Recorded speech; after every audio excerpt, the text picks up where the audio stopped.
പഹൽഗാം ഭീകരാക്രമണം, ഭീകരർക്കായി തെരച്ചിൽ തുടരുന്നു. രാജ്യത്ത് കനത്ത ജാഗ്രതാ നിർദ്ദേശം, സൈനിക നടപടിക്ക് സാധ്യത. കേന്ദ്ര സർക്കാർ ഇന്ന് സർവകക്ഷി യോഗം ചേരും.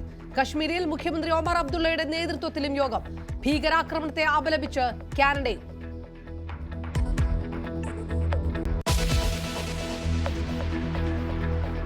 ഇതുവരെയില്ലാത്ത കടുത്ത നടപടികളിലേക്ക് ഇന്ത്യ. പാകിസ്ഥാൻ ഹൈക്കമ്മീഷൻ തലവനെ വിളിച്ചു വരുത്തും. സിന്ധു നദീജല കരാർ മരവിപ്പിച്ചു. വാഗ അട്ടാരി അതിർത്തികൾ അടച്ചു. യുദ്ധകാലത്തുണ്ടാകാത്ത കടുത്ത തീരുമാനങ്ങൾ. പ്രധാനമന്ത്രി വിളിച്ച മന്ത്രിസഭാ യോഗത്തിൽ. നയതന്ത്ര നടപടി ചർച്ച ചെയ്യാൻ പാകിസ്ഥാനിൽ സുരക്ഷാ കൗൺസിൽ യോഗം.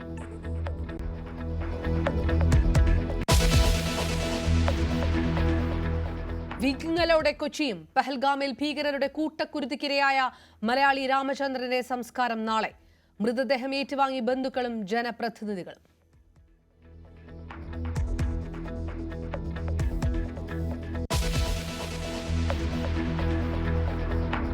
മാസപ്പടി കേസിൽ മുഖ്യമന്ത്രി പിണറായി വിജയന്റെ മകൾ വീണയ്ക്കെതിരെ ഗുരുതര കണ്ടെത്തലുമായി SFIO കുറ്റപത്രം. ഇടപാടിന്റെ മുഖ്യ ആസൂത്രക വീണ തന്നെ. എക്സാലോജിക് എന്ന പരാമർശം വീണയെ ഉദ്ദേശിച്ച്.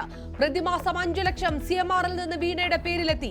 വീണയും ശശിധരൻ കർത്തായും ഒത്തുകളിച്ച് 2.78 കോടി തട്ടി. ചുമത്തിയിരിക്കുന്നത് 10 വർഷം വരെ തടവ് ശിക്ഷ ലഭിക്കാവുന്ന കുറ്റങ്ങൾ.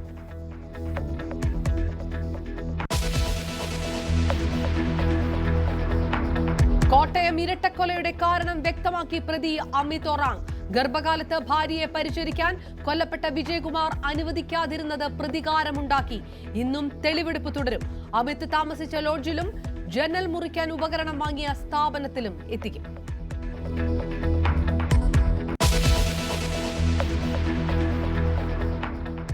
നിലമ്പൂരിൽ ഉപതെരഞ്ഞെടുപ്പ് ഇന്ന് പ്രഖ്യാപിച്ചേക്കും. ഒരുക്കങ്ങൾ വേഗത്തിലാക്കി മുന്നണികൾ. UDFന്റെ നേതൃസംഗമം പ്രതിപക്ഷ നേതാവ് ഉദ്ഘാടനം ചെയ്യും.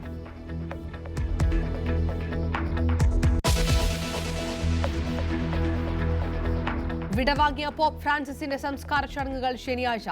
സെന്റ് പീറ്റേഴ്സ് ബസിലിക്കയിൽ പൊതുദർശനം തുടരുന്നു. പുതിയ പോപ്പിനെ തെരഞ്ഞെടുക്കുന്ന നടപടികൾ ഈ ഞായറാഴ്ച മുതൽ.